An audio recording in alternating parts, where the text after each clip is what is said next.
बाप का भी मैं ऐसा साथी था। तू क्या बात करता है? उसको लेके घुमा। चुप चुप चुप चुप चुप। Honorable members, honorable members.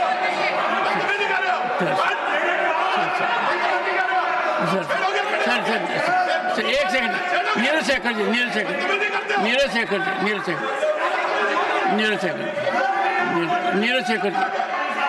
Shekhar ji, please please please एक second, please please please. No sir, no sir, no sir, no sir. Please persuade Neeraj Shekhar ji to Piyush Goyal ji, please persuade.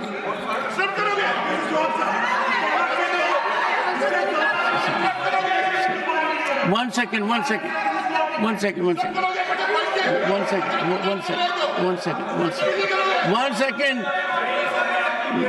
No, sir.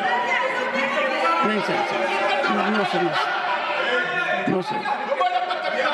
Pramod Tiwari ji, एक second, one second, please take your seat, please. I am intervening. Please take your seat. 1 second, please. No, Pramod ji, Chandrashekhar जी। राज्यसभा में राष्ट्रपति के अभिभाषण पर चर्चा करते हुए कांग्रेस के अध्यक्ष और वयोवृद्ध नेता मल्लिकार्जुन खड़गे ने जिस तरह से पूर्व प्रधानमंत्री युग पुरुष चंद्रशेखर के लिए अमर्यादित शब्दों का इस्तेमाल किया, तू तड़ाक पर उतर आए। बेटे होने के नाते सदन में उपस्थित नीरज शेखर का खून खौलना स्वाभाविक था। चुप बैठ जा, तेरे बाप के साथ काम किया है। इन शब्दों का इस्तेमाल यदि कोई बलिया के लाल के लिए करे, बागी बलिया के लाल के लिए करे, तो नीरज शेखर ही क्यों? नीरज शेखर ने तो सदन में जमकर सुनाया। न सिर्फ निशाने पर मल्लिकार्जुन खड़गे रहे, बल्कि सोनिया गांधी, राहुल गांधी और यहां तक कि दिल्ली की सरकार, अरविंद केजरीवाल और उनकी नीतियां रही। किसी ने यह अपेक्षा नहीं की होगी कि मल्लिकार्जुन खड़गे इतना नीचे गिर जाएंगे और नीरज शेखर की जगह कोई और भी होता, कोई और चंद्रशेखर प्रेमी होता, यदि आनंद मोहन सदन में होते तो हो सकता है कि आज कोई बड़ी घटना हो जाती। तो क्या कहा नीरज शेखर ने और मल्लिकार्जुन खड़गे ने जो कहा, उसके जवाब में नीरज शेखर ने जो कहा वो तो सुनिए ही। लेकिन चारों ओर से माफी मांगो की आवाज आ रही है और फ्रेंड्स ऑफ आनंद ने और आनंद मोहन के समर्थकों ने माफी मांगो का आह्वान करते हुए मल्लिकार्जुन खड़गे के पुतला दहन का निर्णय भी लिया है। यह पुतला दहन कल जगह जगह पर बिहार में होगा। अच्छा यह होता कि मल्लिकार्जुन खड़गे संयत भाषा में बातों को रखते, पूर्व प्रधानमंत्रियों के लिए सम्मानजनक शब्दों का प्रयोग करते, लेकिन अपेक्षा के विपरीत मल्लिकार्जुन खड़गे की जुबान लगातार फिसल रही है। कभी नरेंद्र मोदी को निशाने पे लेते हैं, कभी किसी और को, और राज्यसभा में उपसभापति से उनका तूतू मैं तो जग जाहिर है। वही सोचा होगा मल्लिकार्जुन खड़गे ने कि वो चंद्रशेखर को कुछ भी कह जाएंगे, लेकिन मल्लिकार्जुन खड़गे ये भूल गए कि चंद्रशेखर की पाठशाला बहुत बड़ी है। केवल नीरज शेखर ही नहीं, नीरज शेखर तो उनके बेटे हैं। एक लंबी फौज है चंद्रशेखर को चाहने वालों की। तो अच्छा यही होगा कि जितना जल्दी संभव हो मल्लिकार्जुन खड़गे माफी मांगे, नहीं तो ये बात बढ़ती ही जाएगी और इसका सीधा नुकसान कांग्रेस को होगा, सोनिया गांधी को होगा, राहुल गांधी को होगा। तो सुनिए मल्लिकार्जुन खड़गे ने कहा क्या था और नीरज शेखर ने किस तल्ख अंदाज में जवाब दिया है, और फ्रेंड्स ऑफ आनंद के तरफ से जिस तरह से खड़गे माफी मांगो का आह्वान किया गया है, यानी बात निकली है तो दूर तलक जाएगी। अच्छा यही रहेगा कि खड़गे साहब अपनी गलती सुधार लें। रुपए की कीमत गिर रही थी, उस वक्त 60 रुपए पे कुछ था, तो उस वक्त आपने क्या कहा था मोदी जी? मोदी जी ने कहा था रुपए अस्पताल में है। हाँ, तेरा बाप का भी मैं ऐसा साथी था। तू क्या बात करता है? उसको लेके घुमा। चुप चुप चुप चुप चुप।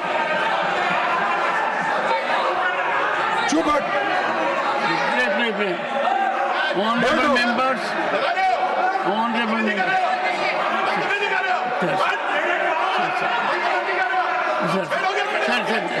सर एक second, Neeraj Shekhar ji, Neeraj Shekhar ji, Neeraj Shekhar ji, Neeraj Shekhar, Neeraj Shekhar, Neeraj Shekhar ji, Neeraj Shekhar ji, please please please एक second, please please please. No sir, no sir, no sir, no sir. Please persuade Neeraj Shekhar ji to say. Piyush Goyal ji, please persuade him.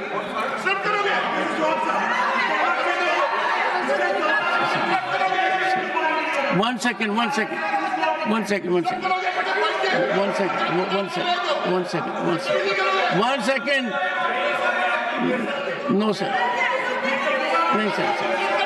sir. No, sir. Pramod Tiwari ji, एक second, one second, please take your seat, please, I am intervening, please take your seat, 1 second, please, no, Pramod ji, Chandrashekhar ji, please, Pramod ji, nothing will, 1 second, Pramod ji, former Prime Minister Chandrasekhar ji happens to be one of the tallest leaders this country has ever seen. The respect for Chandrasekhar ji in the country is immeasurable. I would urge all sides. 1 second. Sir, it is second time. 1 second, sir. It is second time. Sir, 1 second. Listen to me. Sir, Honorable Leader of the Opposition, it is second time that I am intervening. First was tarnishing image of the country by using a figure of thousands, and now Chandrasekharji's name being dragged. I am sure two things are there. One, we should have highest respect for people who are not in the world at the moment. Secondly, a former Prime Minister. Sir, one of the tallest, please withdraw this, sir. Sir, play. Sir, you are a senior man. I urge you to withdraw those observations. अरे what, 1 minute में clarify करता हूँ। Sir सुनिए आप। 1 second. देखिए, मैं उनको कभी भी मिलता हूँ, बड़े आदर के साथ मिलता हूँ। अरे सुनो और मैं I am sure nobody in the house. No सुनो तो सुनो आप। देखो साहब, हम हमारे सीनियर लीडर थे, हम दोनों साथ में गुलबर्गा में वायलेट 144 के बोल के हम दोनों को अरेस्ट करके जेल में डाले थे। हमने Withdraw that observation. देखो I appeal to you. Krishnakant, Mohan Dariya, Chandrashekhar, The ये सभी entire लोग world थे। knows power of Chandrasekhar तो ji. इसीलिए बोला The entire आपके nation पिताजी हमारे recognizes साथी his है, बोले तो contribution. एकदम उठे। He is one of the tallest leaders. Sir, चलो चलो, we must have highest respect for one of the tallest leaders in the country. I have great respect and he was with us in the moment जन 10 point programme Others चल रहा will not था appreciate. तो हमारे साथ थे, सारा देश में उन्होंने घूमा Sir, और अपनी बात को सर, बताया। आप बहुत सीनियर नेता हैं, वो आपके साथ नहीं थे, आप उनके साथ थे। Such a tall leader. अरे अरे हमारे साथी थे बोलने तो। Sir, You see, I appeal to your good sense, sir. Being a very senior person, to withdraw observations. देखो, सर ये- 2013 में Modi Can ji we CM sanctify थे this expression? और Telling an यूपीए सरकार honorable थी। member कि आपके बाप, we have to have respect तब ये for कहा था। Chandrasekhar ji. Sir, we have to respect for all our former prime अरे ministers. तुम बात करना है या नहीं बात करना है बता दीजिए आप। नहीं बात Sir, करना है please तो चले जाइए बाहर। withdraw, sir. Bring down the temperature. Withdraw, sir. Sir देखो, रुपया अस्पताल में है, आईसीयू में पड़ा है, कहाँ था? नेपाल, पाकिस्तान, बांग्लादेश, श्रीलंका, करेंसी नहीं गिरती पर हिंदुस्तान का रुपया पतला हो जाता है। ये किसने कहा? मोदी साहब ने कहा। तो अब तो वेंटिलेटर पे है, अब 87 रुपीस गिर रहा है और फिर भी यहाँ तारीफ हो रही, तालियां बजा रहे, बातें बहुत बनाते। अरे अब पहले की स्थिति भी देखो, आपने क्या कहा, आज आप कह रहे हैं उसकी भी तुलना करो। अब बार बार किसी को इंसल्ट करने के लिए आप ये बातें कहते हैं तो अध्यक्ष जी, अपने चेयरमैन साहब, ये ठीक नहीं है। इसीलिए आपसे मैं रिक्वेस्ट करता हूं, जब कभी भी हम बात करते हैं, जिनसे मिले हैं, जिनसे हमारा वाद विवाद हुआ है, ऐसे लोगों की बात करता हूं। मैं चुप किसी के लिए अपमान। मैं अपनी बात कहूं उपसभापति जी, उसके पहले मेरी एक पीड़ा है, जो बात अंत में हमारी सहयोगी कह रही थी, मैं उसको व्यक्त करना चाहता हूं सदन में। मैं उसको व्यक्त करना चाहता हूं सदन में। मैं बता रहा हूं, सुनिए, शांति से सुनिए। जॉन जी, आप बहुत बोलते हैं, अगर आप बोलेंगे तो आपस में बात नहीं। अब चेयर, मैं ये कहना चाहता था, एक व्यक्तिगत पीड़ा है।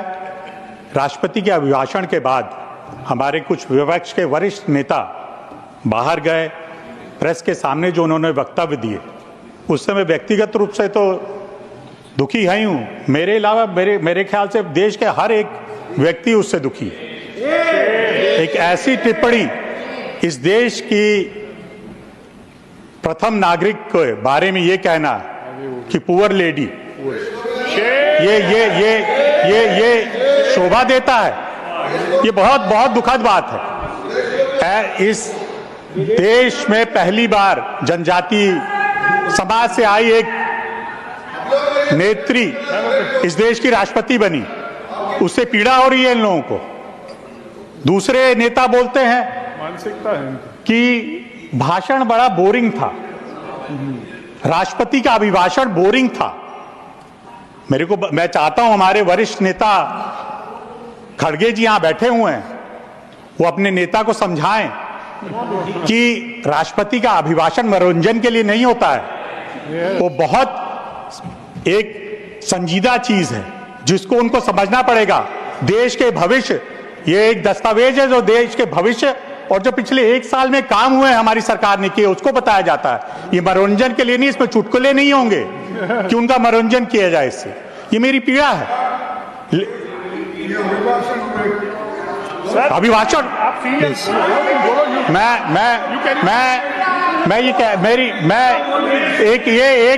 आजकल एक चल रहा है। मैं तो सभापति जी के बारे में कई बातें कही गई हैं इस सदन में, सदन के बाहर, आजकल तो ये फैशन हो गया है, जो संवैधानिक पद पे लोग बैठे हैं उनके बारे में टिप्पणी करो। एक प्रदेश के पूर्व मुख्यमंत्री हैं, वो बोलते हैं कि हरियाणा जहरीला पानी छोड़ रहा है, वो दिल्ली को जहरीला पानी दे रहा है। और मेरे तो आश्चर्य है कि ऐसा कोई पूर्व मुख्यमंत्री बोल सकता है।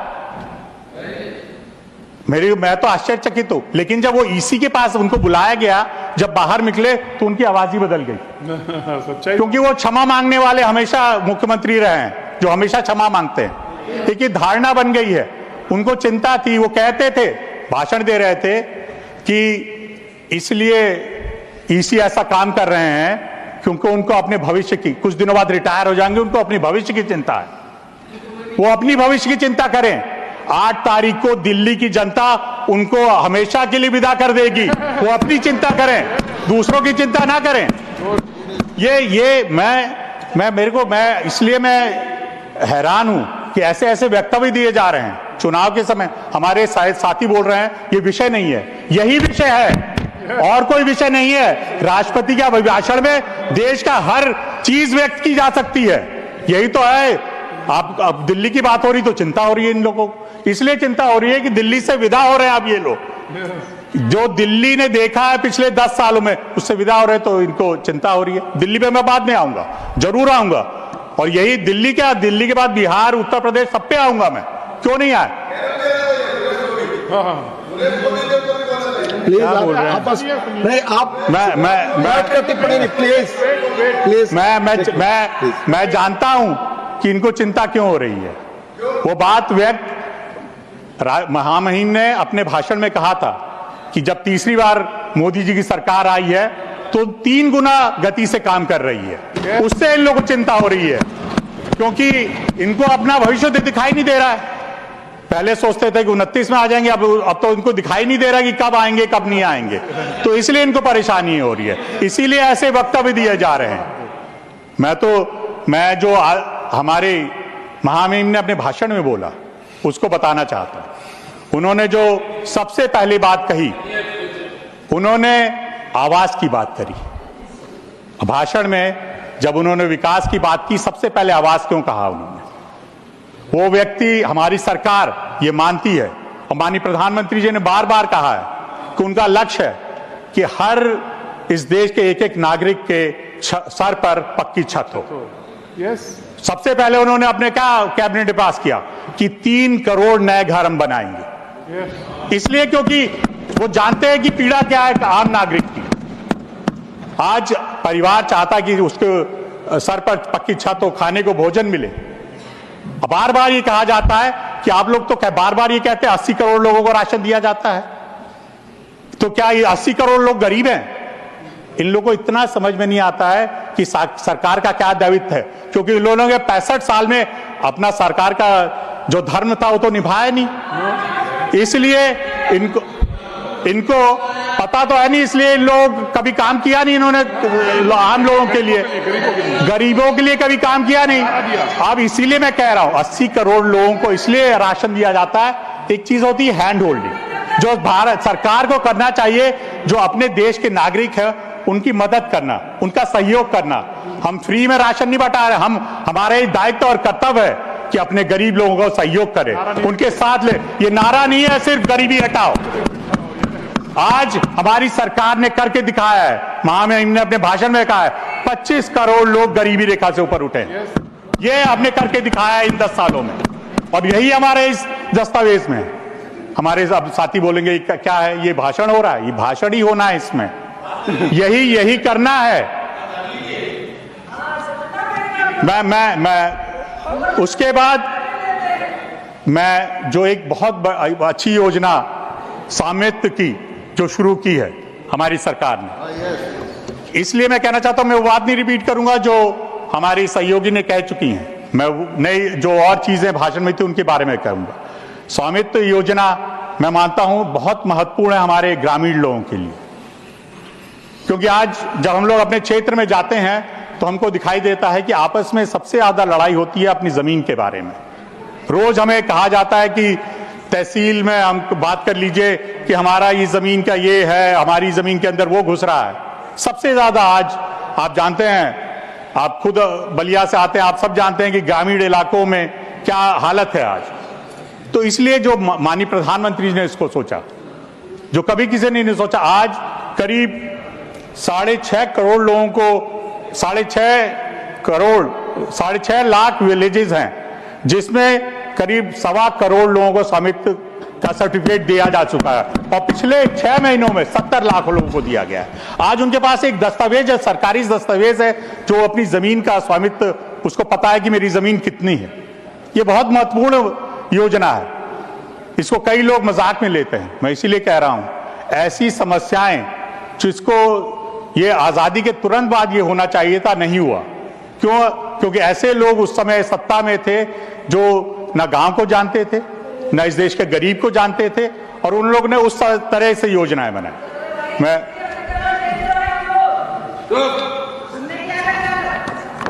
बोलने दीजिए, थोड़ा बोलेंगे। मैं यही कह रहा हूं कि ये सबसे ज्यादा सहयोगी होगा जो गांव में झगड़े होते हैं उनको खत्म करने के लिए। आयुष्मान योजना, सबसे पहले मैं फिर बोलूंगा तो इन लोगों को थोड़ा लगेगा, दिल्ली में आयुष्मान योजना लागू नहीं हुई, बंगाल में भी नहीं हुई। हाँ, बंगाल में भी नहीं हुई, दो जगह नहीं हुई। क्यों? और जबकि कोर्ट ने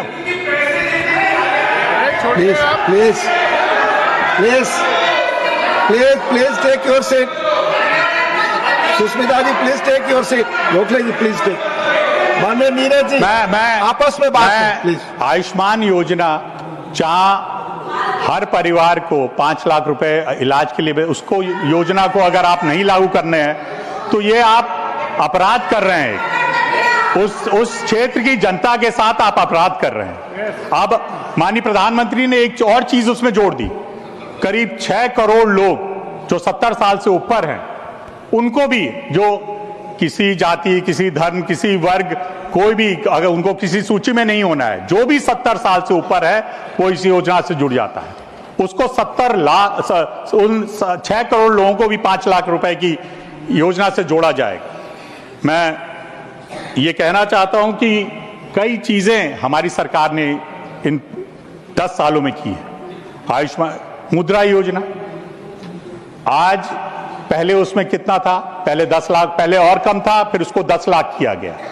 10 लाख को मैं बधाई देना चाहूंगा सरकार को कि उसको बढ़ाकर 20 लाख कर दिया गया। ये हमारे इससे नौजवान लोग इस लोन को ले रहे हैं, अपने उद्योग खोल रहे हैं। माननीय प्रधानमंत्री जी ने शुरू में कहा था तो हमारे विपक्ष के साथी उसका मजाक उड़ाते थे कि नौकरी मांगने वाले मत बनो, नौकरी देने वाले बनो।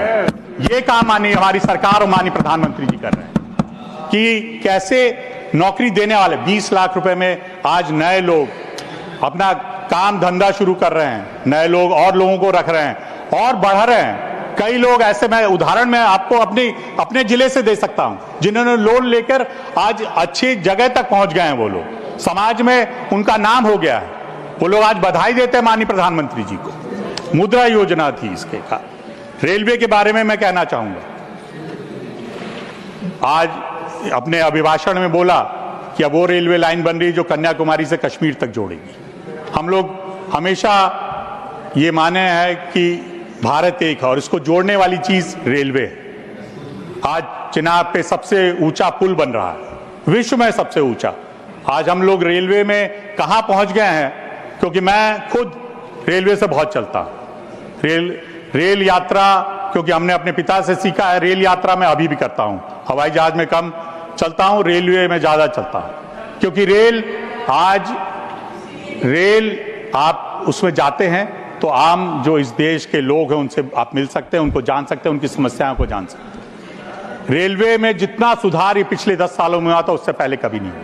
कितना इस रेलवे में इलेक्ट्रिफिकेशन हुआ, सारी लाइनें इलेक्ट्रीफाई हो गई हैं, डबल कितना हुआ है। ये सारे काम, आज सबसे बड़ी चीज जो मैं देखा हूं परिवर्तन, शौचालय जो रेलवे में होते थे। मेरे को तो पता नहीं लगता विपक्ष के लोग रेलवे में चलते होंगे नहीं। जॉन, आप चलते रेलवे में? तो वो जो शौचालय हैं, जो शौचालय हैं आज बायो टॉयलेट्स हो गए। हर रेल में बायो टॉयलेट है। प्लीज आपस में नो क्रॉस टॉक प्लीज। अभी मैं यही कहना चाहता हूं कि रेलवे का जो सुधार हुआ है पिछले 10 सालों में, जो वंदे भारत जैसी ट्रेनें चल रही हैं जो कभी हम सोच भी नहीं सकते थे, बायो टॉयलेट्स तो मैं कभी सोचा ही नहीं था कि हमारे जीवन काल में ऐसी चीज होगी, जहां पर अब हम लोग जब स्टेशन पे खड़े होते थे तो खड़े ही नहीं हो सकता था आदमी, लेकिन आज जाइए स्टेशन कितने स्वच्छ हैं, नए स्टेशन बनाए जा रहे हैं। बलिया का स्टेशन में अपना उदाहरण देना चाहूंगा, आप खुद वहां कितनी बार उतरे हैं, आप खुद जानते हैं, आप परिवर्तन आप खुद देखा है आपने कि क्या पहले मेरे ख्याल से आजादी के बाद उनसे काम ही नहीं हुआ था उस रेलवे स्टेशन में। आज आप जाइए देखिए, एक आधुनिक रेलवे स्टेशन है वहां पर, और प्लेटफॉर्म बड़े हैं और ट्रेनें बड़ी हैं, ये परिवर्तन है। वंदे भारत जैसी ट्रेन हमारे यहां भी कुछ दिन चली थी भाई, आगे चलने वाली है। आज जो हमारे देश में नेशनल हाईवे है, जो एक्सप्रेसवे हैं, मैं 14 के पहले मेरे ख्याल से एक पूना मुंबई एक्सप्रेसवे था, उसके अलावा एक्सप्रेसवे में तो वो जानता ही नहीं था मैं, नहीं। और मेरे ख्याल से दिल्ली से लखनऊ तक था।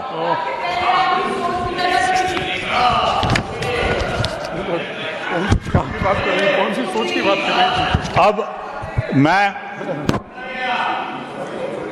और जगह से तो हो ही गई है, इसलिए ज्यादा कूद रहे हैं। ये मैं दिल्ली के बारे में कह रहा था, सड़कें एनडीएमसी एरिया की सड़कें नहीं खराब है, दिल्ली की सड़कें जो खराब हैं आप जाके देखिए, कहीं भी बाहरी दिल्ली में जाके देखिए, चलने लायक नहीं सड़क है। शिविर का क्या हाल है आप जाके देखिए, क्या हाल है वहां पर, कैसे लोग किस स्थिति में रह रहे हैं। और यहां पर ये कहा जा रहा है कि मुझे 5 साल और दे दो, आदमी खुद कह रहा है। 2020 में हमने सुना था कि उन्होंने बोला कि मुझे 5 साल दो, मैं यमुना को साफ कर दूंगा। यमुना तो सबके लिए भैया, यहां से बंगाल जाती है प्रयागराज तक, वहां पर बोला उन्होंने कि 5 साल दो, मैं यमुना साफ कर दूंगा, आप लोग उसके पानी पी सकेंगे। 5 साल बाद वो बोल रहे हैं कि 5 साल और दो मुझे, सफाई के लिए कि बस ये काम कर नहीं पाया। जो व्यक्ति खुद अपना स्वीकार कर रहा है उसको क्यों देंगे? इस प्रदेश के लोगों ने ये मन बना लिया है, क्योंकि वो जानते हैं दिल्ली का अगर विकास नहीं होगा तो ये हम लोग के लिए शर्म की बात नहीं है, ये पूरे सदन और पूरे देश की शर्म की बात है। दिल्ली इस देश की राजधानी है, ये इसको पूरे विश्व के लोग आते हैं देखते हैं।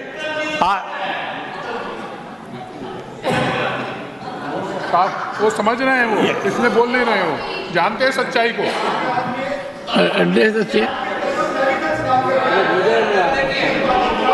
अरे मित्तल जी दूसरों के कहने से नहीं बोलते कभी। मैं यही बात कह,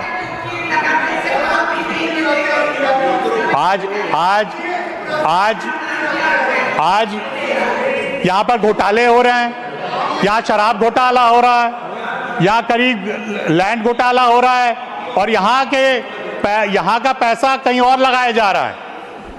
आज सारे लोग या जेल में या जेल पे बेल के में बाहर हैं जेल से, वो सरकार कह रही है हमें 5 साल और दीजिए।